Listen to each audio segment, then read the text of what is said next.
Okay, let's get into this. Imagine this scenario. Someone is born, like, actively disliking women, cries if they hold him, but then later gets totally fixated on this idea of a perfect woman. Yeah. Commissions a gold statue even. Exactly. Yeah. A solid gold statue, only to find someone supposedly better than the statue and then be completely shattered when she dies before he even meets her. It sounds, well, pretty specific. It really does. A wild setup. So how does an ancient story like this, how does it actually tell us something universal about suffering? Something that affects all of us? Well, that's the fascinating part, isn't it? You start with this almost unbelievable situation, the aversion from birth, and it leads directly somehow to a really deep insight about, everyday human stuff.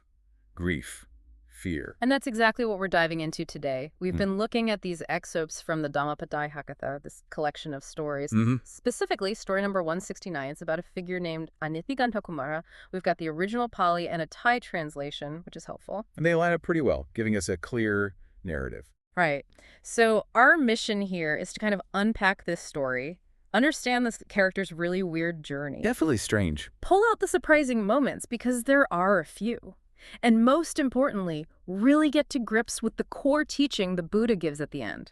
Because that teaching, it ties everything together. It explains why we feel sorrow, why we feel fear, connecting it back to something really fundamental about being human. And that's why this matters to you. Listening now, this isn't just, some dusty old tale. Not at all. This story and the point it makes, it speaks right to those times you feel that awful, gut-wrenching grief, or maybe that fear that just stops you in your tracks. It offers a perspective on where those feelings actually come from. Yeah. And it might just spark one of those aha moments about your own experiences. Okay, so let's start at the beginning. Anitthigandhakumara, who was he? Well, he's born into a pretty wealthy family in Savatthi, and the texts are really clear right from the start. He had this profound aversion to women. Like physically couldn't stand them. Exactly. Crying if a woman held him. It was so extreme they had to figure out workarounds for basic things, like feeding him using a cloth over the breast, the text mentions.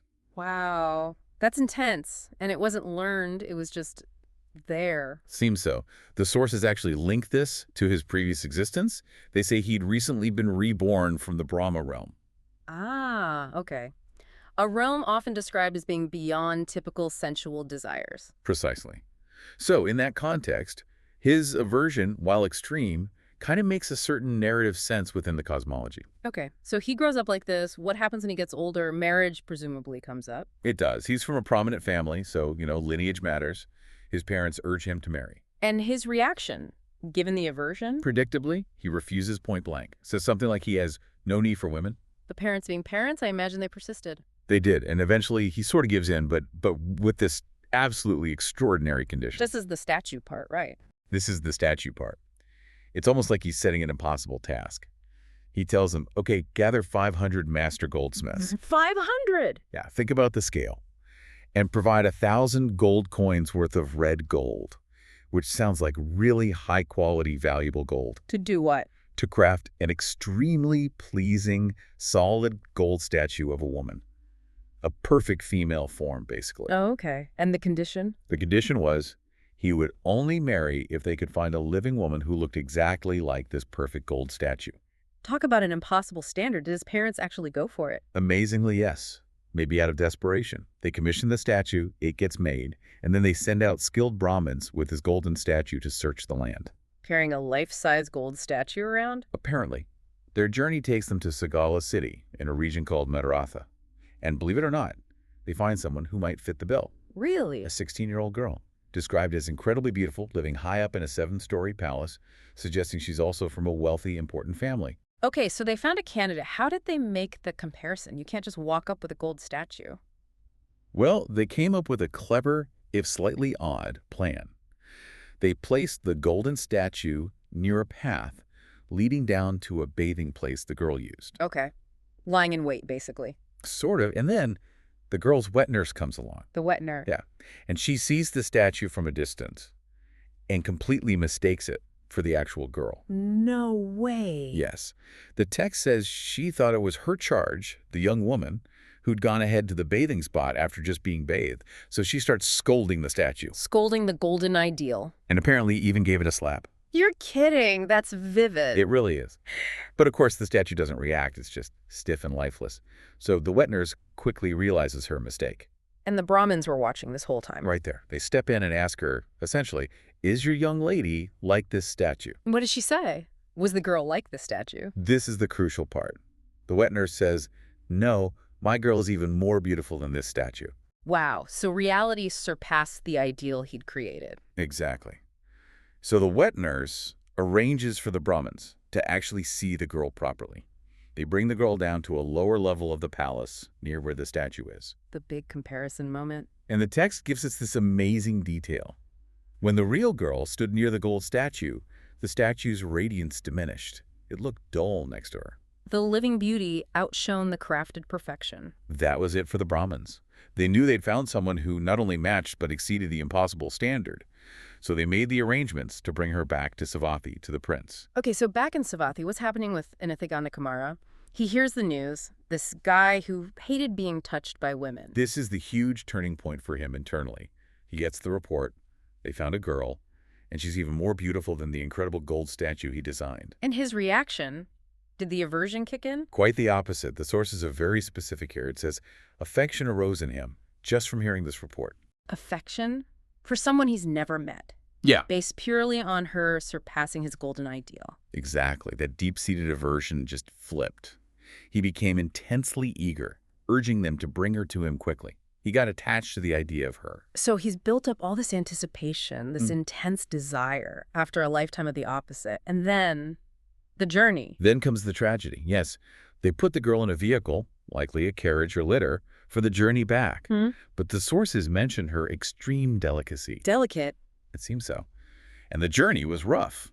The bumping of the vehicle. Yeah. Because of this, she developed what the text calls a wind disease. A wind disease, like an illness. Probably some kind of sudden, severe illness brought on by the travel conditions, maybe internal injuries or a sudden sickness. The result was she died on the way. Oh no, she never even made it to Savatthi. Never made it. Died en route. And the prince, waiting eagerly. How did he take the news? Well, first, he kept asking, has she arrived yet? Is she here? Very. And the people around him. Seeing how intense his affection and anticipation had become for this person he'd never laid eyes on, they actually hesitated to tell him. They delete it. For a few days, the text says.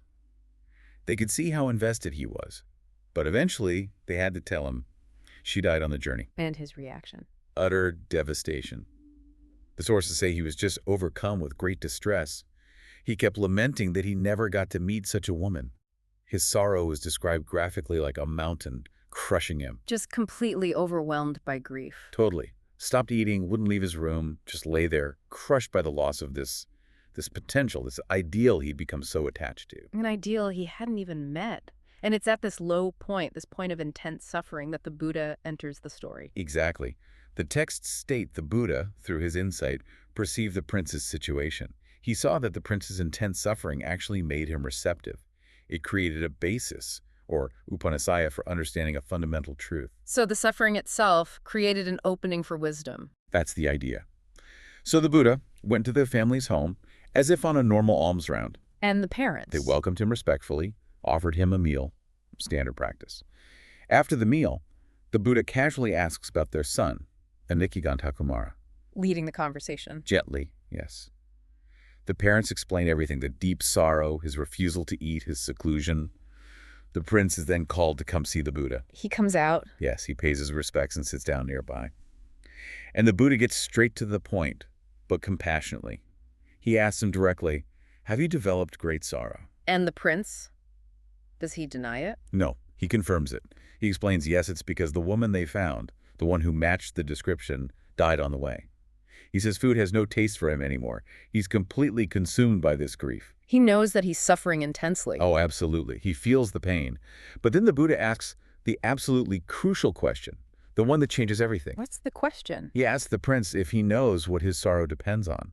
What's its actual root, its cause? Does the prince know? He admits he doesn't. He's just drowning in the feeling, the sorrow itself, but he hasn't grasped its origin. He sees the symptom, not the disease, so to speak. Exactly. And that's when the Buddha delivers the core insight, the heart of this whole story. He tells him, quite simply, your great sorrow has arisen dependent on kama. Kama. Okay, this is the key term. What exactly does kama mean here? It's often translated as desire, but it seems more complex. It is. And the sources are really helpful here. They break it down for us in this context. Kama here has two aspects. Two aspects. Yes. First, there's vathu kama. These are the sensual objects, the actual things we desire with our senses. So in this story, that would be the beautiful girl. The girl herself, yes. Right. Or even the idea of her, maybe even the golden statue that represented the initial ideal, the external thing that attracts the desire. That's vathu kama. Okay, the object of desire. What's the second aspect? The second is kilesa kama.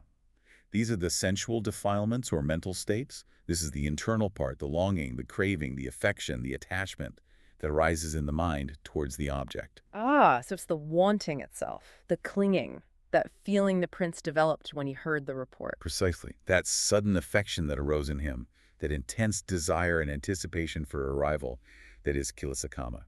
It's the internal reaction, the attachment latching onto the vathu kama, the idea of the beautiful girl. Got it. So kama isn't just the thing out there, it's also the wanting inside us, both parts together. Exactly. It's the whole package deal of desire and its object. And the Buddha's point was profound. Your sorrow, your grief, and your fear, they both arise dependent on this whole package, this kama. So it's the attachment, the clinging both to the thing and the wanting of the thing that sets you up for suffering when you lose it or can't get it. That's the core teaching. If you're bound by kama, if you cling, then when the object of your clinging is lost or threatened, sorrow and fear are the inevitable result.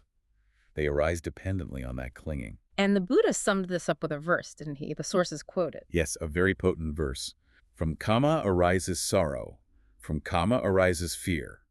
For one freed from kama, there is no sorrow, whence fear. So straightforward. If you're tangled up in this kama, sorrow and fear follow. If you're free from it, then sorrow and fear have no ground to stand on.